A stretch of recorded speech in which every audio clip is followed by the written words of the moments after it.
मैं इस समय अहमदाबाद से निकल रहा हूँ। आज है 7 अप्रैल, दिन है सोमवार और सुबह के 7:40 हो रहे हैं।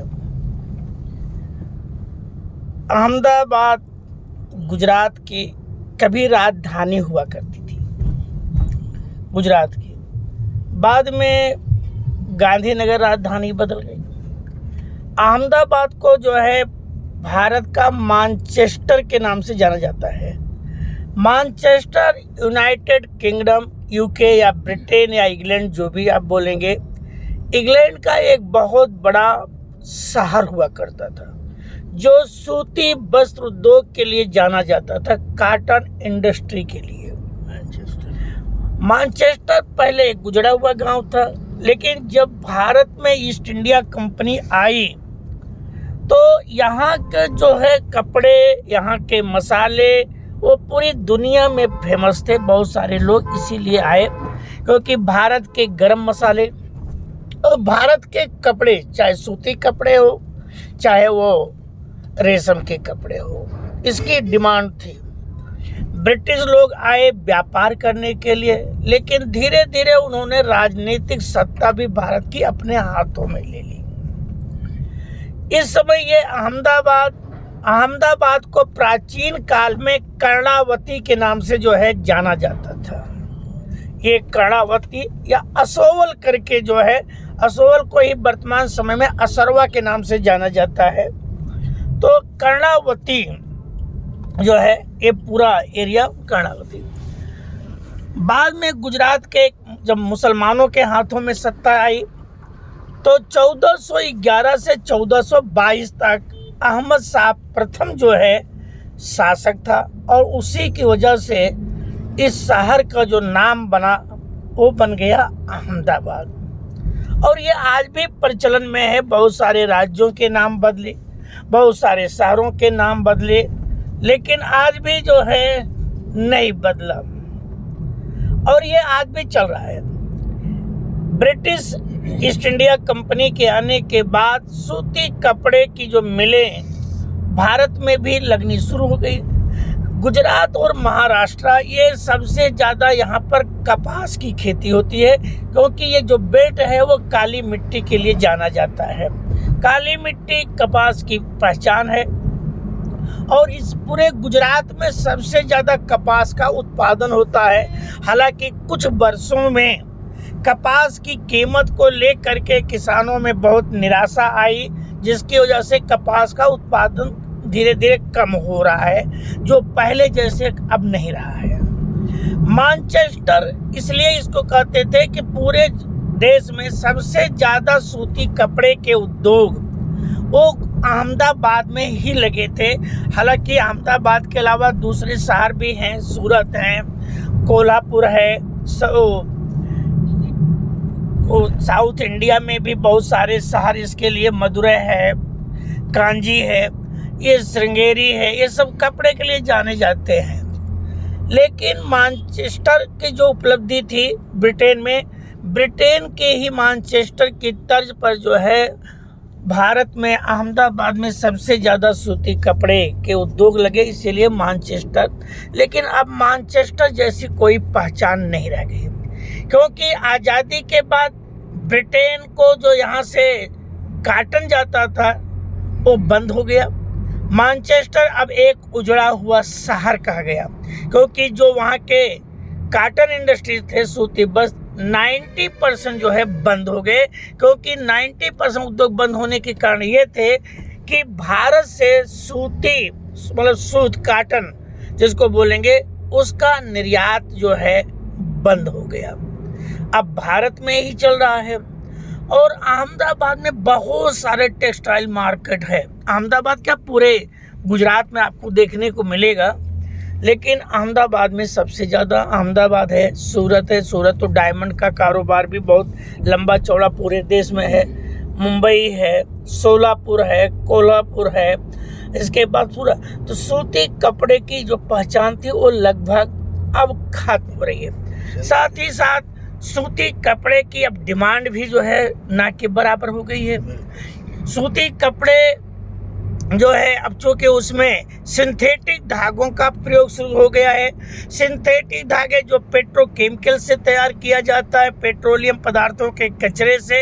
अब रेशमी कपड़े भी लाके बराबर हो गए, क्योंकि उसकी जगह आर्टिफिशियल जो है रेशम सस्ते पड़ते हैं, और जो नेचुरल जो है वो बहुत धागे उसके महंगे पड़ते हैं, वो सब खत्म। और दूसरी, नई पीढ़ी इन सब में इंटरेस्ट नहीं लेती है। साड़ियाँ खत्म हो गई, नई पीढ़ी को साड़ियों से भी नफरत हो गई, वो साड़ कपड़े में अब आना शुरू कर दिए। धीरे धीरे हम पाषाण युग की तरफ जा रहे हैं, कि जब मनुष्य जो है उस जमाने में कपड़े ना के बराबर, क्योंकि उतना था नहीं, लेकिन हम फिर उसी चीज़ पे जा रहे हैं। आज नई पीढ़ी को कौन से कपड़े पसंद है? पहले कपड़े फट जाते थे तो लोग फेंक देते थे, इससे बदनामी होगी समाज में, लोग कहेंगे कपड़े, या उस पर कोई रफू कराता था तो भी बदनामी। आज फटे हुए कपड़े ही फैशन के दौर हो गए हैं। आप किसी को जीन्स आप पहनते हुए देखेंगे, उसमें न जाने कितने, पहले तो समझ में नहीं आता था, इतने उसमें फटे हुए छेद कट, मतलब वो अब फैशन का दौर हो गया है। फैशन का दौर ये है कि एक समय ऐसा ना आए फिर से कि जब लोगों को ये पता चले कि कपड़े कैसे होते थे, या कपड़े के बारे में कुछ पता न चले, क्योंकि आज मानव समाज नग्न अवस्था में घूमता था।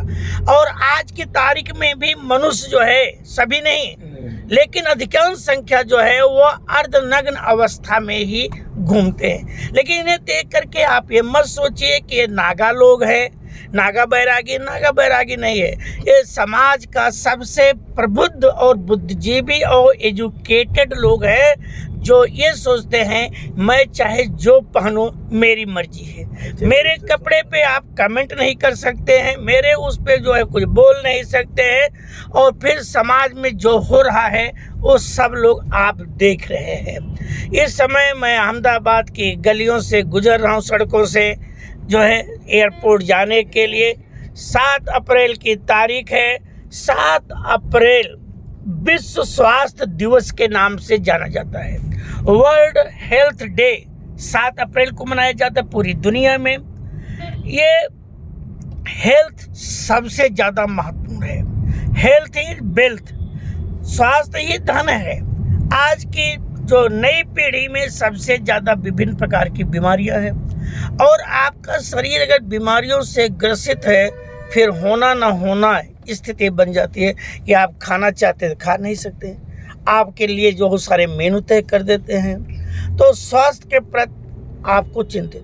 नई पीढ़ी फास्ट फूड पर आधारित हो गई। पहले लोग दाल चावल सब्जी रोटी खाते थे, हरी सब्जियां फर्स्ट प्रायोरिटी होती थी। आज की नई पीढ़ी को वो खा रहे हैं कि जो है कुछ समयों में वो विभिन्न प्रकार की बीमारियां। चश्मा अब एक कॉमन चीज़ हो गया। छोटे छोटे बच्चों को जो है चश्मा लगना शुरू हो गया। पावर उनका बढ़ता जा रहा है, लेकिन दोस्त पेरेंट्स को भी हम नहीं देंगे।